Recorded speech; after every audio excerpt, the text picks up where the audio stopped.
ಶ್ರೀ ಗುರುಭ್ಯೋ ನಮಃ ಹರಿ ಓಂ. ಪ್ರೀತಿಯ ವೀಕ್ಷಕರಿಗೆಲ್ಲ ನಮಸ್ಕಾರಗಳು. ಹರೇ ರಾಮ.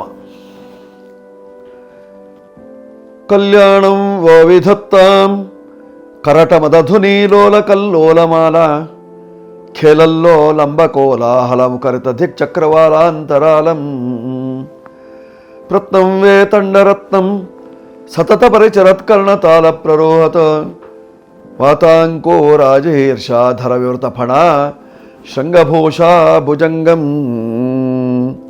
ಶ್ರೀ ಮಹಾಗಣಾಧೀಶ್ವರಾಯ ನಮಃ. ಆತ್ಮೀಯರೇ, ನಮ್ಮ ಜೀವನದಲ್ಲಿ ನಾವು ಒಂದು ಮನೆ ಮಾಡಬೇಕು. ನಮ್ಮದೇ ಆದ ಮನೆ ಇರಬೇಕು. ಆ ನಮ್ಮ ಮನೆಯಲ್ಲಿ ನಮ್ಮದೊಂದು ಸಂಸಾರ, ಪುಟ್ಟ ಸಂಸಾರ ಇರಬೇಕು. ಸಂಸಾರ ಸುಖವಾಗಿರಬೇಕು, ನೆಮ್ಮದಿಯಲ್ಲಿರಬೇಕು, ಸದಾ ಸುಖಿಗಳಾಗಿರಬೇಕು. ಅಂತಾದಲ್ಲಿ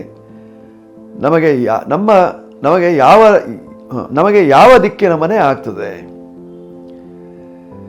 ಯಾವ ರಾಶಿಯವರಿಗೆ ಯಾವ ದಿಕ್ಕಿನ ಮನೆ ಆದರೆ ಶ್ರೇಷ್ಠ, ಇದನ್ನು ನಾವು ತಿಳಿದುಕೊಳ್ಳಬೇಕಾಗಿರತಕ್ಕಂಥದ್ದು. ಸಾಕಷ್ಟು ವಿಷಯವನ್ನು ಈಗಾಗಲೇ ತಿಳ್ಕೊಂಡಿರ್ತೀರಿ, ಇಲ್ಲ ಅಂತಲ್ಲ. ಆದರೆ ಅದಕ್ಕೆ ಆಧಾರ ಬೇಕು. ಆಧಾರ ಇಲ್ಲದೆ ನಾವು ಏನು ಹೇಳಿದರೂ ಪ್ರಯೋಜನ ಆಗಲ್ಲ. ಯಾವ ರಾಶಿಯವರು ಯಾವ ದಿಕ್ಕಲ್ಲಿ ಮನೆಯನ್ನು ಕಟ್ಟುವುದರಿಂದ ಶುಭ ಉಂಟಾಗ್ತದೆ. ಈ ದಿಕ್ಕನ್ನು ನೋಡುವಾಗ ನಮಗೆ ದಶ ದಿಕ್ಕುಗಳಿರ್ತದೆ. 10 ದಿಕ್ಕನ್ನು ಹೇಳಿದ್ದಾರೆ.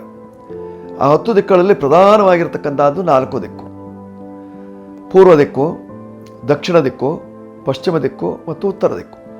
ಇದು 4 ಪ್ರಧಾನವಾದಂತಹ ದಿಕ್ಕುಗಳು. ಇನ್ನು 4 ದಿಕ್ಕುಗಳು ಉಪದಿಕ್ಕುಗಳು. ಪೂರ್ವ ಮತ್ತು ದಕ್ಷಿಣದ ಮಧ್ಯಭಾಗದಲ್ಲಿರತಕ್ಕಂಥದ್ದು ಆಗ್ನೇಯ ದಿಕ್ಕು. ದಕ್ಷಿಣ ಮತ್ತು ಪಶ್ಚಿಮದ ಮಧ್ಯಭಾಗದಲ್ಲಿರತಕ್ಕಂಥದ್ದು ನೈಋತ್ಯ ದಿಕ್ಕು. ಪಶ್ಚಿಮ ಮತ್ತು ಉತ್ತರ ದಿಕ್ಕಿನಲ್ಲಿರತಕ್ಕಂಥದ್ದು ವಾಯುವ್ಯ ದಿಕ್ಕು. ಉತ್ತರ ಮತ್ತು ಈಶಾನ್ಯ ಉತ್ತರ ಮತ್ತು ಪೂರ್ವದ ಮಧ್ಯಭಾಗದಲ್ಲಿರತಕ್ಕಂಥದ್ದು ಈಶಾನ್ಯ ದಿಕ್ಕು. ಇದು 4 ಉಪದಿಕ್ಕುಗಳು. ಹೀಗಿರುವಾಗ ಇನ್ನು 2 ದಿಕ್ಕುಗಳು ಊರ್ಧ್ವ ಅಧ, ಮೇಲೆ ಮತ್ತು ಕೆಳಗೆ. ಮೇಲೆ ಮತ್ತು ಕೆಳಭಾಗದಲ್ಲಿ ನಾವು ಮನೆಯ ದ್ವಾರವನ್ನಂತೂ ಮಾಡ್ಕೊಳ್ಳಿಕ್ಕೆ ಆಗೋದಿಲ್ಲ.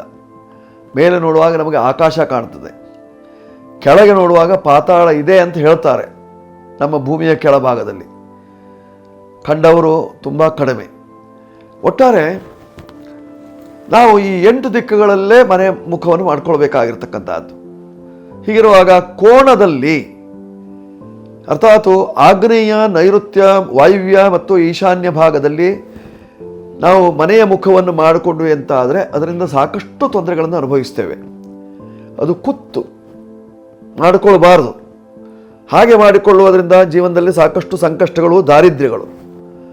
ಹೀಗಿರುವಾಗ ನಮಗೆ 4 ಪ್ರಧಾನ ದಿಕ್ಕುಗಳೇ ಬಹಳ ಮುಖ್ಯವಾಗಿರ್ತಕ್ಕಂಥದ್ದು. ಯಾವ ರಾಶಿಯವರಿಗೆ ಯಾವ ದಿಕ್ಕು ಆಗಿದ್ರೆ ನೋಡಿ, ಪೂರ್ವ ಮತ್ತು ವೃಷಭ ರಾಶಿಯವರಿಗೆ, ಮೇಷ ಮತ್ತು ವೃಷಭ ರಾಶಿಯವರಿಗೆ ಪೂರ್ವ ದಿಕ್ಕು. ಕರ್ಕಾಟಕ ಮತ್ತು ಸಿಂಹ ರಾಶಿಯವರಿಗೆ ದಕ್ಷಿಣ ದಿಕ್ಕು. ತುಲಾ ಮತ್ತು ವೃಶ್ಚಿಕ ರಾಶಿಯವರಿಗೆ ಪಶ್ಚಿಮ ದಿಕ್ಕು. ಮಕರ ಮತ್ತು ಕುಂಭ ರಾಶಿಯವರಿಗೆ ಉತ್ತರ ದಿಕ್ಕು. ಈ ರೀತಿಯಲ್ಲಿ ನಾವು ದಿಗಭಿಮುಖವಾಗಿದ್ದಲ್ಲಿ, ಮನೆಯ ಮುಖವನ್ನು ಆಯಾ ದಿಕ್ಕಿಗೆ ಮಾಡಿಕೊಂಡಲ್ಲಿ ಆಯಾ ರಾಶಿಯವರಿಗೆ ಸದಾ ಶುಭವೇ. ಯಾರನ್ನು ಕೇಳಬೇಕಾಗಿಲ್ಲ, ಮಾಡಿಕೊಳ್ಳುವುದರಿಂದ ಶುಭ ಇದ್ದೇ ಇರ್ತದೆ. ಆದರೆ ಮಿಥುನ ರಾಶಿಯವರು, ಕನ್ಯಾ ರಾಶಿಯವರು, ಧನು ರಾಶಿಯವರು ಮತ್ತು ಮೀನ ರಾಶಿಯವರು ಯಾವ ದಿಕ್ಕನ್ನು ಮಾಡಿಕೊಳ್ಬೇಕು ನೋಡಿ. ನಮಗೆ ಅತ್ಯಂತ ಶುಭವಾಗಿರತಕ್ಕಂತಹ ದಿಕ್ಕುಗಳು 2. ಈ 4ರಲ್ಲಿ 2: ಪೂರ್ವ ದಿಕ್ಕು ಮತ್ತು ಉತ್ತರ ದಿಕ್ಕು. ಈ ಪೂರ್ವ ಮತ್ತು ಉತ್ತರ ದಿಕ್ಕಿಗೆ ನಾವು ಮನೆ ಮಾಡಿಕೊಂಡಾಗ ನಮಗೆ ಸಾಕಷ್ಟು ಅನುಕೂಲತೆಗಳು. ಹಾಗಿದ್ದಾಗ ಮಿಥುನ ರಾಶಿಯವರಿಗೂ ಪೂರ್ವ ದಿಕ್ಕು ಅತ್ಯಂತ ಶ್ರೇಷ್ಠವಾಗಿರ್ತಕ್ಕಂಥದ್ದು ಮಿಥುನ ರಾಶಿಯವರಿಗೆ. ಕನ್ಯಾ ರಾಶಿಯವರಿಗೆ ಉತ್ತರ ದಿಕ್ಕು ಅನುಕೂಲ.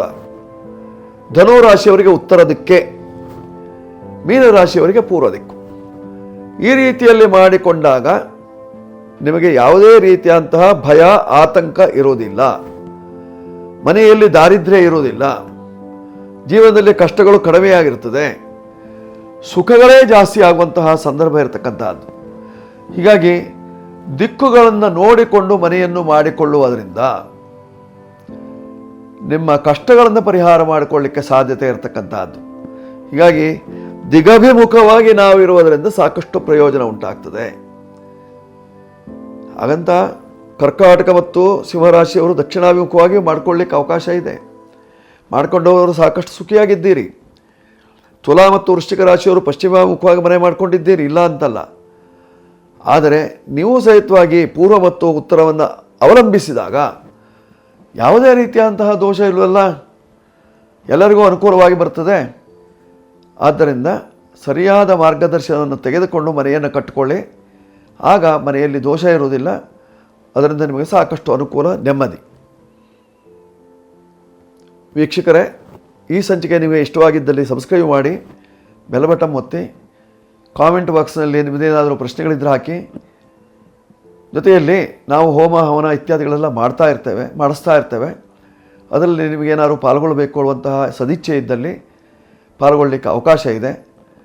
ಸದಿಚ್ಛೆ ಇದ್ದಲ್ಲಿ ನಿಮ್ಮ ಗೋತ್ರ, ನಕ್ಷತ್ರ, ರಾಶಿ, ಹೆಸರು ಇದನ್ನು ನೀವು ನಮೂದಿಸಿದಲ್ಲಿ ಅಥವಾ ನಿಮ್ಮ ಒಂದು ಫೋಟೋ ಹಾಕಿದ್ದಲ್ಲಿ ಅದನ್ನು ಸಂಕಲ್ಪ ಮಾಡ್ತೇವೆ. ಅದರಿಂದ ನಿಮಗೂ ಸ್ವಲ್ಪ ಪುಣ್ಯ ಸಂಗ್ರಹವಾಗ್ತದೆ.